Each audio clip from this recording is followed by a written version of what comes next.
So I played a lot of Mortal Kombat over the years. I've been through the arcade era, the 3D era, the NetherRealm era, MK9, MKX, MK11, MK1, and honestly, I still come back to one game, and that's Mortal Kombat Deception.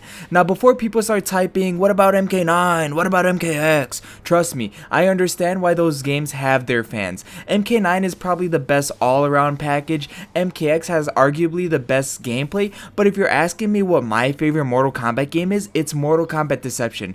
And honestly, I don't even think that's a hot take anymore, because every year it feels like more people are going back to Deception and realizing just how ahead of its time the game really was. Not because it had the best fighting mechanics, not because it had the best graphics, but because it felt like an entire world. It felt like an actual complete Mortal Kombat experience. And to be honest, modern Mortal Kombat still hasn't matched it. But if you guys don't know me by now, I'm Mr. Frosty Flames, but you can call me Mike. We do anything gaming news, reviews, playthroughs, analysis, and we do it in a chill way with no over editing BS. So if you like that style of content, be sure to hit that sub button and join the Mr. Frosty Flames Legion. Anyways, let's get back to the video. So one thing people forget about Deception is how much stuff there was to do. Nowadays, when we buy a fighting game, we expect, story mode, online, arcade, maybe a few extra side modes that are very basic, like maybe test your might, test your sight, and that's about it.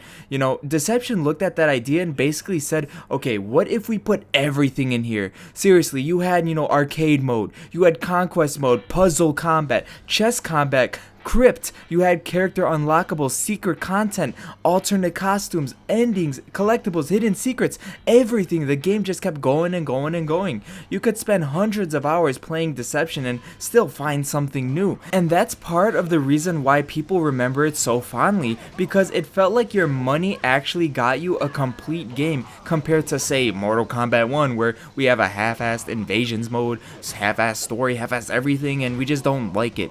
And let's talk about the biggest reason why people still love Deception to this day. And I come back to it and I replay this maybe once every year or every 2 years, and that's the conquest mode. And honestly, this mode was ridiculous for 2004. Instead of just watching cutscenes, you actually explored the Mortal Kombat universe. You played as Shujinko. Then again, he was a controversial character, but I didn't really mind him in the conquest mode. He traveled between realms, he met legendary characters, he learned fighting styles from different masters, and he experienced the world firsthand. And when I say he, Shujinko, the player, did all those things, and that's what made it special. The realms actually felt real.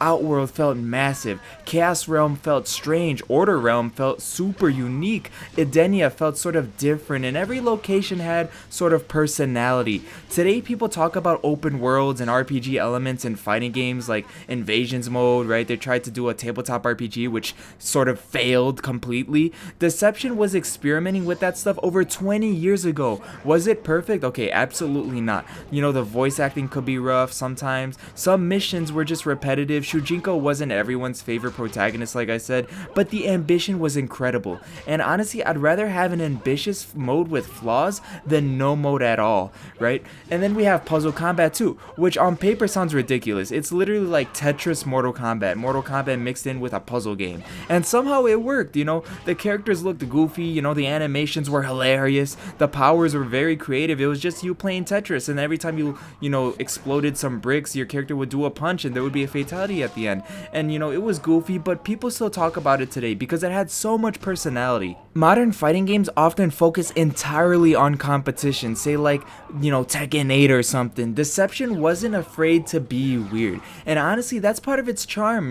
The game wasn't worried about being taken seriously at the time, it just wanted to be fun. And then there's chess combat, which was even crazier. You would never think something as simple as like a board game, right, would get into Mortal Kombat and actually work out, because it was the weirdest thing that Mortal Kombat has ever done, in my opinion. That and Motor Combat. Somebody at Midway basically asked, what if chess was violent? And somehow they made it work. You moved pieces around a board and each piece would be like a character. Characters represented different units, and when pieces met each other, they fought. It's sounds completely ridiculous because it is ridiculous, but that's exactly why people remember it. Nobody was asking for chess combat, yet it became one of the most unique side modes in fighting game history. Even today, very few games take risks like that. And also, the atmosphere in Deception was incredible. You know, this game felt creepy, it was mysterious, it was dark, and it was often just lonely at times. The music was fantastic, the stages were memorable, the realms were dangerous, even the menus had tons of personality. There was always that feeling that something was hidden somewhere, maybe like a secret character, a secret, mission in conquest mode, a crypt unlocked, a hidden area, maybe like a strange interaction. The game constantly rewarded curiosity, and honestly, that's something Mortal Kombat has lost over time. And then speaking of secrets, we're gonna talk about the crypt too. The crypt was incredible. You were opening coffins, unlocking artwork, finding costumes, discovering hidden content. Everything felt rewarding. Every unlock with the different colored coins felt meaningful. And because everything wasn't handed to you immediately like a lot of modern Mortal Kombat games, you actually felt excited when you found something new. Nowadays, a lot of unlock systems feel, transactional. Like, if you want the cool skin, you gotta pay us, $20 for some dragon crystals so we could give you an OG skin or a pretty cool alternate costume. It wasn't like that back then. Deception's crypt felt like an adventure, and this wasn't nowhere near as good as, say, Mortal Kombat 11's crypt, where it was sort of like mini open world where you could go around and use characters, items like Shao Kahn's hammer and Scorpion's spear to like help you unlock stuff and actually manually move around. And for a 2004 game, this crypt was a cherry on top of all these amazing game modes that we had. So I'm not gonna really complain too much if it's, just something basic. It's just like an unlockable system where you could just spend your coins. They didn't have anything as advanced as, the open world of the MK11 crypt, so I forgive that. But let's be fair, okay, Deception definitely had its flaws. It wasn't a perfect game. The gameplay hasn't aged perfectly as with all the 3D era games because some character balance was questionable. The fighting styles could feel awkward, even the AI could feel frustrating. Conquest had some rough sections, and some mechanics were clearly experimental. If we're talking strictly fighting game gameplay, I think MKX and MK9 are way stronger. But here's the thing, Mortal Kombat is just more than gameplay. It's atmosphere, it's content, it's lore, secrets, characters, modes, especially back then.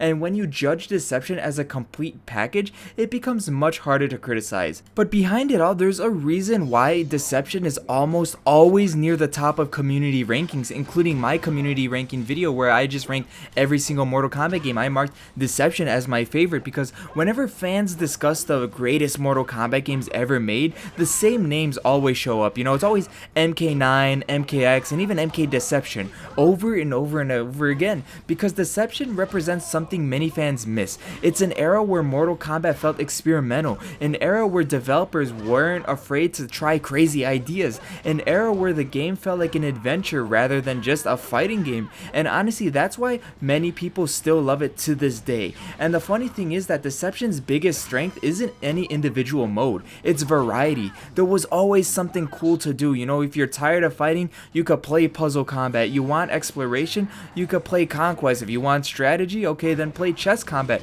You want unlockables, then visit the crypt and maybe just try your luck on some coins, on tombstones. Pick out a random one and see what you get. The game constantly gave players reasons to keep coming back, and that's something modern Mortal Kombat could learn from because even though today's games have better graphics and smoother gameplay, few of them feel complete as Deception did.